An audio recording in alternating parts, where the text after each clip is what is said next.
Blessed be all my people out there. In this video, we are going to be talking all about Venus retrograde, the transit itself, the nature of Venus retrograde, as well as what is coming up here as we go into March and April 2025, the last leg of our ongoing retrograde season. Venus is turning retrograde on March 1st and will be retrograde in Aries for the first 3.5 weeks of March before retrograding back into Pisces for the duration of her retrograde, which ends in mid-April. And so there's a lot to talk about even with that alone, but I also want to make sure that we explore not just Venus retrograde as a transit and what could be coming up, but also what we need to understand about the bigger picture when it comes to Venus retrograde, because this can be a very big eye-opening kind of retrograde, but it is also a retrograde that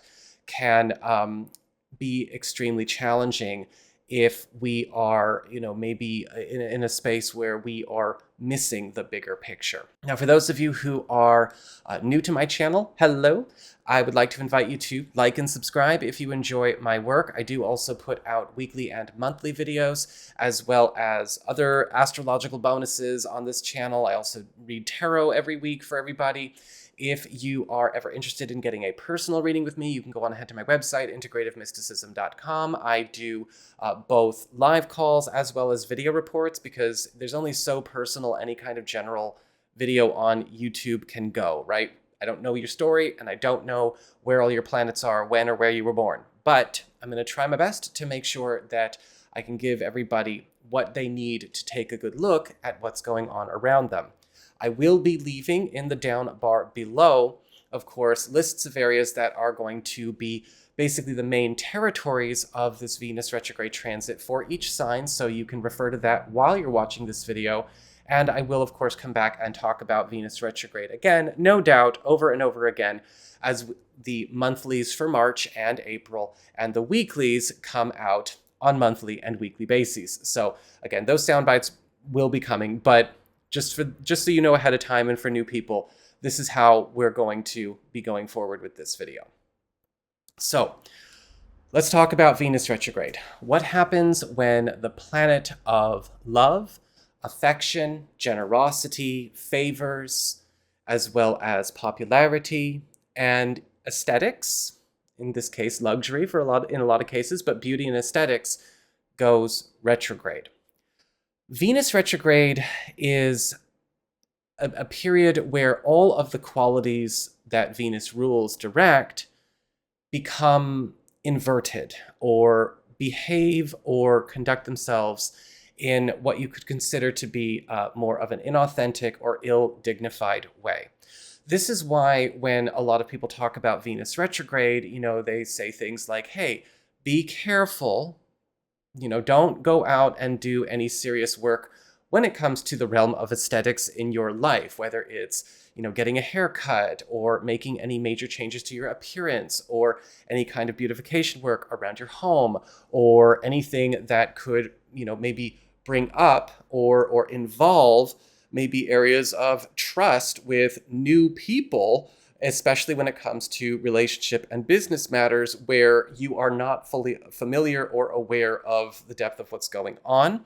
Because with Venus is retrograde, we can often find ourselves in a situation where we have to be ready to discern the difference between aesthetics and authenticity. This is a very difficult transit to go through sometimes, because it can also bring out the worst in people, socially and emotionally, especially when it comes to people that value aesthetics over authenticity. So, as an example, looking at what we were talking about before, we were talking about basically, again, making adjustments to, say, your looks, going with a very simple example. People always say, don't make any major changes to your appearance because things could go wrong. Well, why could things go wrong if you're trying to do that? Maybe you're trusting your barber or your hairdresser to be somebody who is qualified. But Venus retrograde, of course, amplifying the problems or the toxicity or the problematic nature of the value of aesthetics over authenticity sets you up with a barber or a hairdresser that is actually not who they say they are. They're not as good as they say they are. It's all on paper. It's all in appearance. It's all affectation. It's all fake. And so you might end up with something that's not real or not good. Or you might end up with a situation where something starts good and then it grows into something bad. And that can happen with a Venus retrograde as well. Again, aesthetics versus authenticity. When we are going through a transit like this can also be a time where sometimes the worst parts of human nature that maybe get covered up by aesthetics can also be revealed. This is the transit I actually revile. I hate it. Absolutely, I do. And if you've ever watched my channel, you'll know I actually work very, very hard to look at both the constructive and the deconstructive elements of every single retrograde. I look at things in a very holistic way.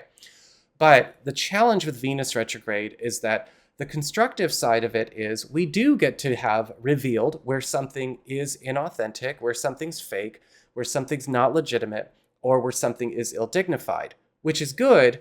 But the challenge with Venus retrograde is that that reveal, that understanding can also prompt bad behavior or conflict or strife. And so then we also have to look at weighing the balance of, okay, not just authenticity versus aesthetics, but then also a happy, authentic life versus a fake imitation of a good life. And sometimes that does show up every once in a while. We might encounter those kinds of things, you know, when we talk about, say, friendships, or we talk about business partnerships, or we talk about just work life in general, or yes, even relationships or relationship dynamics, lifestyle across the board. And so when Venus retrograde pops up, what we can often see is where something is maybe looking like or pretending to be or thinks it is love or thinks it is soulful or is maybe a presentation of good when it's actually not. But also pay attention to what Venus retrograde is revealed about who or what may actually be guilty of that kind of thing that's been around. That is what happens also when we look at, say, the other part of Venus retrograde. You know, a lot of people talk about Venus retrograde and go, okay, well, X is coming back, old flames coming back into our lives. And that is actually one of the things that Venus retrograde can do. I know there are a lot of astrologers out there, very Venus retrograde natured astrologers out there, who want to pretend that every retrograde is going to bring an X back into somebody's life. But with Venus retrograde, this is actually something that is legitimate, and this is something that we might need to pay attention to. Now, X's can be X anything, by the way. It doesn't necessarily always have to be an ex-partner, an ex-lover. This could be an ex-friend. This could be an ex, maybe that was a trusted role model, or somebody that could have been an old ally or something like that. It doesn't necessarily, so I would just say X blank coming back. And what happens with Venus retrograde? Why is Venus retrograde bringing that X back? What I've observed reading for people, and I think every astrologer should be looking at their own body of work as a research opportunity, not necessarily just doing work, is that the X's that come back, the old maybe whatevers that come back, are not coming back necessarily to reintegrate, but more often than not to show you or have you see more of a test. Can we tell the difference between something that could have given us what we wanted and something that never was going to give us what we wanted?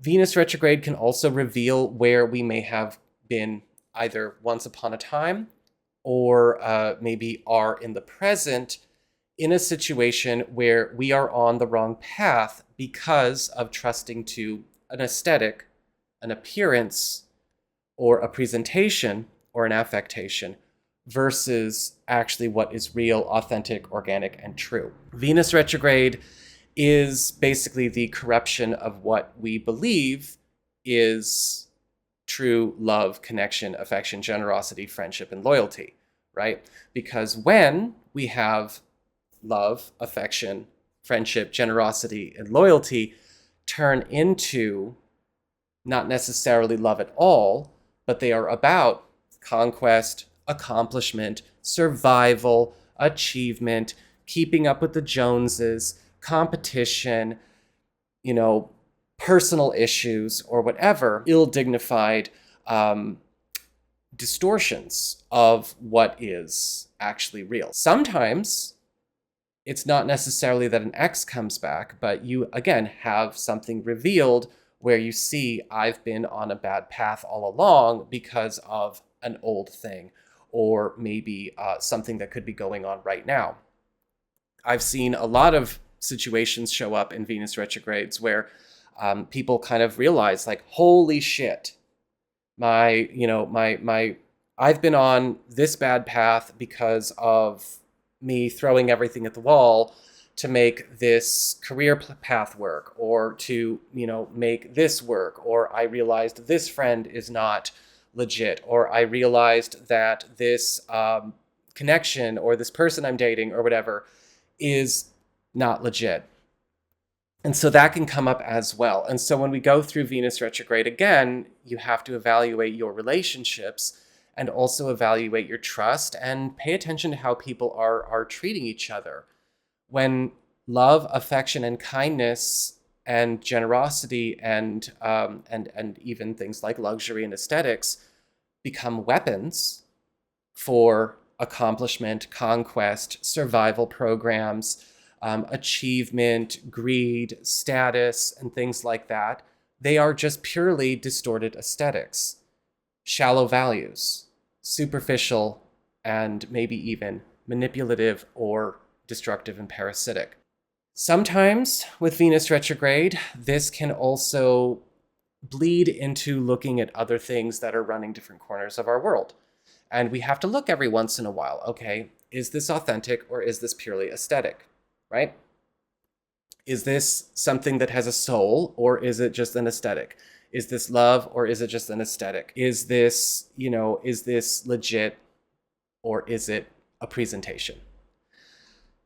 The reason Venus retrograde can get tough, not only because of, again, maybe the internal situation that is going on when all of those things come up, but again, people that may be responsible or guilty parties, or people that live that way, tend to become more amped up. They tend to become more virulent. They can tend to become more destructive.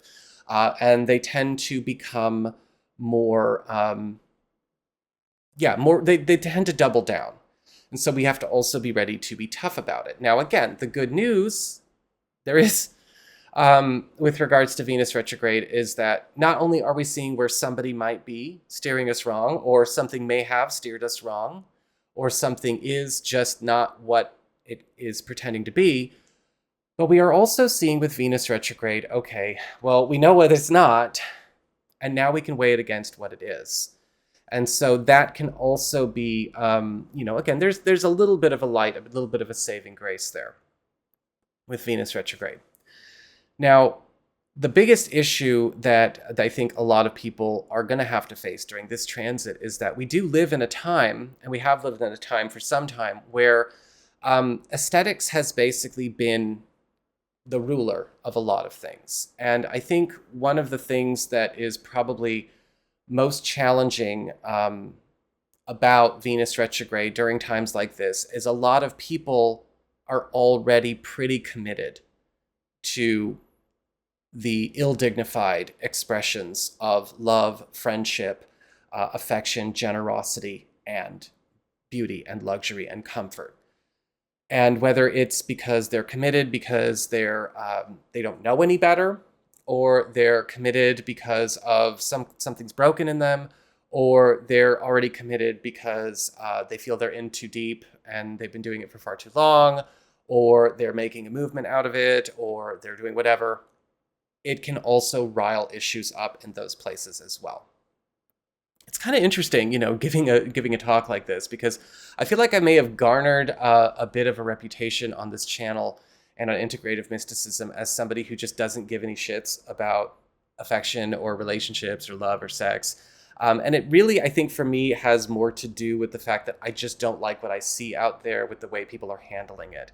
It's not necessarily the case that I do not enjoy love or relationships or sex or companionship or anything like that. It's just I personally hold those kinds of things in such high regard. I think that what people do with it now, when it comes to, again, politicizing it, institutionalizing it, making a dogma out of all kinds of different relationship dynamics, going hardcore with their survival issues, making it a survival plan, turning it into a superficial farce. I look at all of that as a gross debasement of something that is holy. So it's not necessarily that I look down on love. It's just that what people call love, I don't think is love. And I think that everyone kind of goes through that. Hey, you get to see the difference now with Venus retrograde. But just be careful because, again, some people don't want to know that. And some people don't want to see that, or some people don't want you to know that. And that can also bring up some issues, right? Especially when it comes to situations where there does seem to be kind of a shallow model or a shallow presentation, or again, an aesthetic versus authenticity. So what if a person has Venus retrograde in their natal chart? Well, if a person has Venus retrograde in their natal chart, they're basically in a space where, okay, you may have grown up or been born into a situation where everything I just talked about was going on. Whether this was something going on in your family, in maybe observing, family dynamics, or, parents' marriage, or, maybe even a broader family situation, maybe a neighborhood or cultural or religious or social kind of atmosphere where you may have had ingrained in you that, again, the ill-dignified expressions of Venus, again, love and affection, care, and, bonding, anything to do with, luxury, beauty, or comfort, all of that stuff may have been about, checking off boxes, may have been about conquest or accomplishment or aesthetics and presentation, role absorption, playing a part, keeping up with the Joneses, performative versus real. And so for a lot of people with Venus retrograde, it's kind of a personal lesson in their charts not to go and create a life out of that. Don't go and do that with your own job or your own friendships. Don't go out and start a relationship or a marriage and run it on those principles, because you're kind of getting it. You've seen what the issues of that conditioning are. So people who have Venus retrograde in their natal charts, if they're not careful, may actually reflect and catch where they may have done that once upon a time. Or where maybe, even earlier in their life or earlier in adulthood, they may have created storylines, timelines, connections, relationships, or even marriages that were basically set to run on those types of, run in those formats. And so with Venus retrograde natives, it's really more about, okay, so part of their story, it's really more about them kind of, all right, paying attention, can they actually make a relationship that is an authentic love without getting sucked into the aesthetic presentation, whether it's because of their own conditioning or maybe what they think they're supposed to do, or models they think they're supposed to follow, or models that could be brought to them through friends, family members, partners, potential partners, spouses, and so on. It's, and kind of being, again, in a place where they can live an authentic love versus maybe carrying on an aesthetic, which is, again, going to be an interesting thing to see happen in 2025 because everything has been aesthetics. People have politicized relationships and institutionalized relationships, and there are people out there that don't even know themselves looking for a model of what's going to be the formulaic perfection, but it's empty, unfulfilled. And that can be both a Venus retrograde challenge in a transit, in the revelation of it all, and people who have Venus retrograde in their natal charts may have been brought up in a situation like that. And the challenge is always, okay, how does that get identified? How does that get stopped?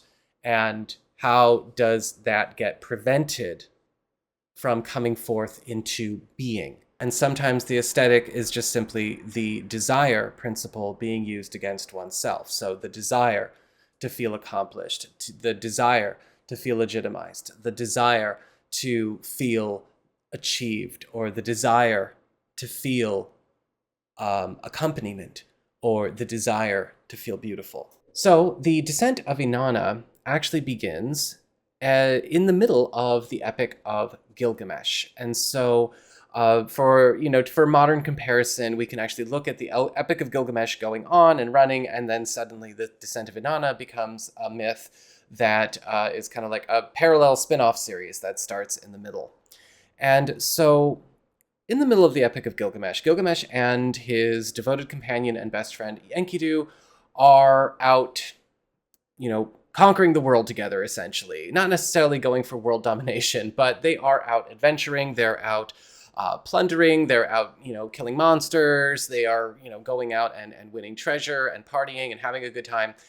And of course, Inanna herself then takes a bit of a shine to Gilgamesh. She sees all of his accomplishments, and she's like, I want a piece of that ass. And a big part of that is because Inanna herself is the goddess of love, beauty, as well as passion and sex, and also the goddess of drive. She's kind of like a mix in a lot of ways of the Mars and Venus principles put in one. So she's also got the energy of conflict and war and passion, and just basically all of that turned up too. So she develops the hots for Gilgamesh.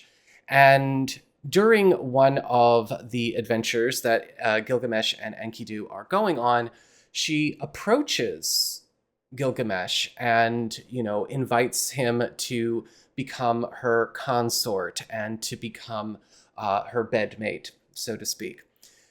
And Gilgamesh actually rebuffs her advances, and he tells her that he's heard stories of what happens when men get involved with her, and she cannot offer him anything better than what he already has. And so she takes great exception to that. This is not what he was supposed to do. She is the goddess of love, of beauty, of passion, and sex. He's not playing his part well. He is not doing what he's supposed to do. He's not playing by the rules. So not only does she take great insult by the fact that she's rejected in the first place, but she also believes that this must be happening because there's something horribly wrong with the universe. So she goes back to her palace and concocts a plan to make sure that Gilgamesh will be hers, but can't think of anything. And so she decides that, well, if I can't have him, he can't exist.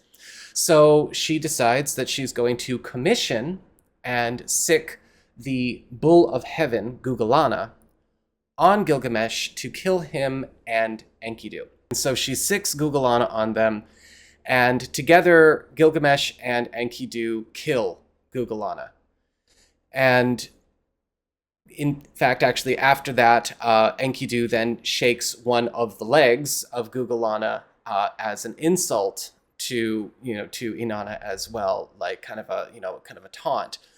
And Inanna herself gets even more angry and more aggravated. Things are not going her way. Again, nothing is following the plan, the rules, and she's not getting what she is ultimately desiring. At first she desired Gilgamesh, and then she got rebuffed.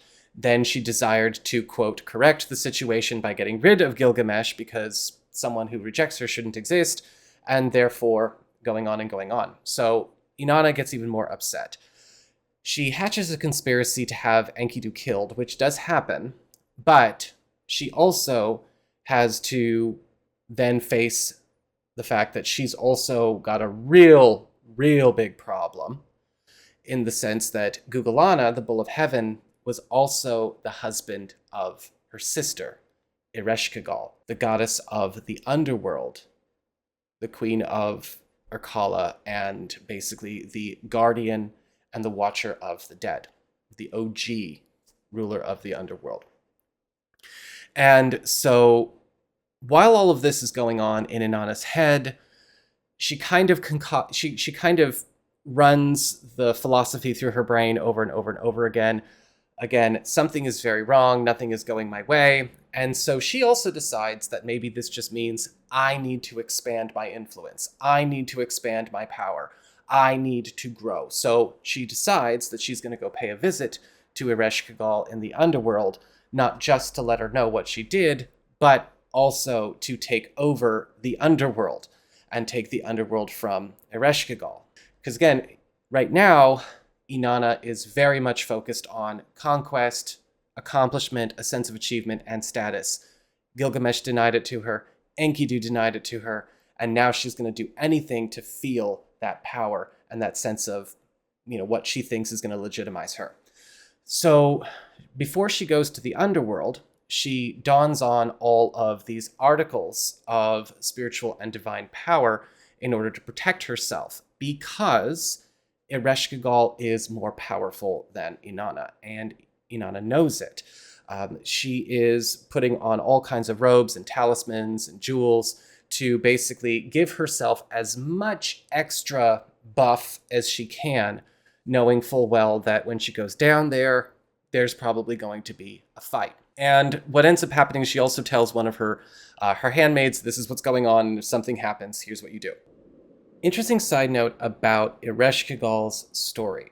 So Ereshkigal wasn't always the goddess of the underworld. It is actually assumed through a lot of broken texts that she was a stellar goddess, just like Inanna once upon a time. She is associated with either being the goddess of the moon, or an OG goddess of the moon, or the goddess of the moon and the stars, etc. Again, a stellar deity. But in one of the original creation myths, she never actually got a chance to ascend to becoming actually a deity in the court of heaven, because she was kidnapped and dragged into the underworld by one of the daughters of Tiamat, or one of the dragons of Tiamat, which is the dragon of chaos that basically used to rule and destroy the universe over and over and over again. But when her brother tried to come and rescue her out of the underworld, which was much later after her kidnapping, he had discovered that Ereshkigal not only killed the dragon, but also took over the underworld and was reigning it as a caretaker of the deceased. And Ereshkigal is ready for her, right? Ereshkigal knows what happens. She's the goddess of the underworld. She has information to everything that is going on earth and in heaven. She is aware that her husband's been killed. She has been aware of basically, everything that Inanna's been doing on her rampage. So she is ready for Inanna too. And so before Inanna can even get to Ereshkigal, Ereshkigal actually does what she does best and makes a very important point about how you cannot actually just put a bunch of aesthetics on yourself, or don a bunch of artificial empowerment or borrowed power on yourself and go and try to be something or conquer anything. And so through Inanna's journey through the underworld, she loses all of the stuff that she puts on in order to arm herself to face her sister. And when she gets to her sister puts her on trial, and all of the spirits and all of the deities of the underworld that work alongside Ereshkigal pronounce her guilty. And that is because in the underworld, in Mesopotamian mythology, it's basically we only deal with the true naked truth of one's nature and the soul. And Ereshkigal basically one-shots Inanna and kills her. And so what happens then is that Inanna is hung from a hook in the underworld for basically all eternity. Now, the backup story in this situation that Inanna already set up was that if she does not come back after X amount of days, that help is supposed to come to her. And so her servants go out and petition a lot of the other gods of heaven to go try to help us get her out of the underworld. And most of them are all saying, she knows what she did. And so there isn't really a lot of help coming until they reach the god of the sea, who basically is like, okay, well, the god of the sea is all about balance and peace and healing.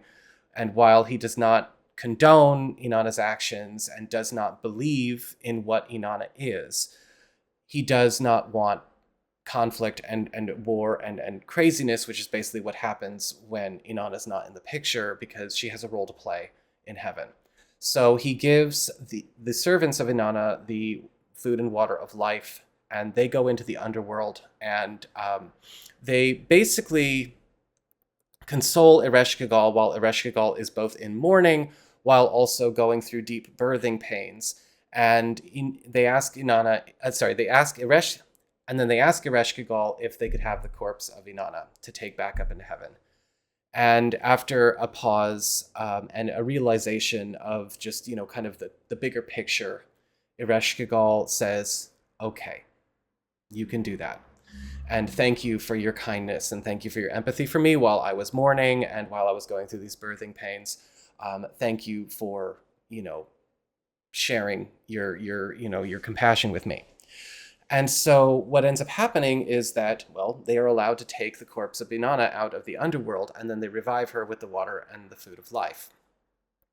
And you would think that that would be the end of it. Like, okay, one hand didn't really wash the other, but at least, the story is over?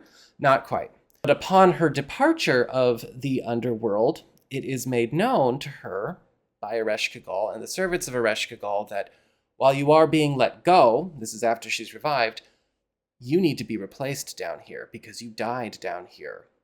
I don't care if you're a god. I don't care what you wear. I don't care what you, what you don on yourself, what you call yourself. The laws of the underworld are closer to the laws of the true absolute universe. So whether you're a god or an animal or a human, you need to be replaced. You died down here. You need to replace yourself. And so she goes back to heaven and actually looks for somebody up in heaven. It has to be, again, an equivalent exchange. It has to be another god for somebody to replace herself down there. And so instead of just owning her shit, now she's looking to pass the buck.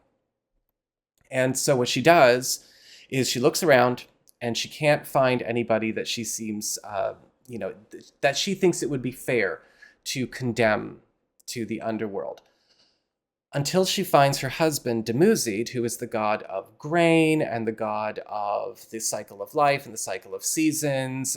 He is a wild god, kind of attributed to, I guess, in more like Western Celtic or Western European myth, he would be like the horned god Cernunnos, the green man. And she sees him living it up, partying with his servants and his maids and all of that. And she is enraged, right? She's been gone for a few days in the underworld, and here he is partying it up and doing all of this. And so never mind the fact that she actually took off for a few days herself to go try to get a piece of Gilgamesh. Anyway, she decides that Dumuzid is the one who should go into the underworld. And so she decides that he is the one that she's going to condemn. And he is dragged into the underworld. And what ends up happening then is that not only is he trapped down there, but his sister decides that she's going to make a sacrifice on his behalf and spend half the year in the underworld with Ereshkigal so that Dumuzi can come up for half the year so that life and food and nature can still grow and have a cycle. And so that also, there's another myth, explanatory myth for you around the cycle of seasons. So we have another situation where more collateral damage is coming from the Venus retrograde principle, right? Gilgamesh had his most devoted and faithful companion killed. Ereshkigal lost her husband.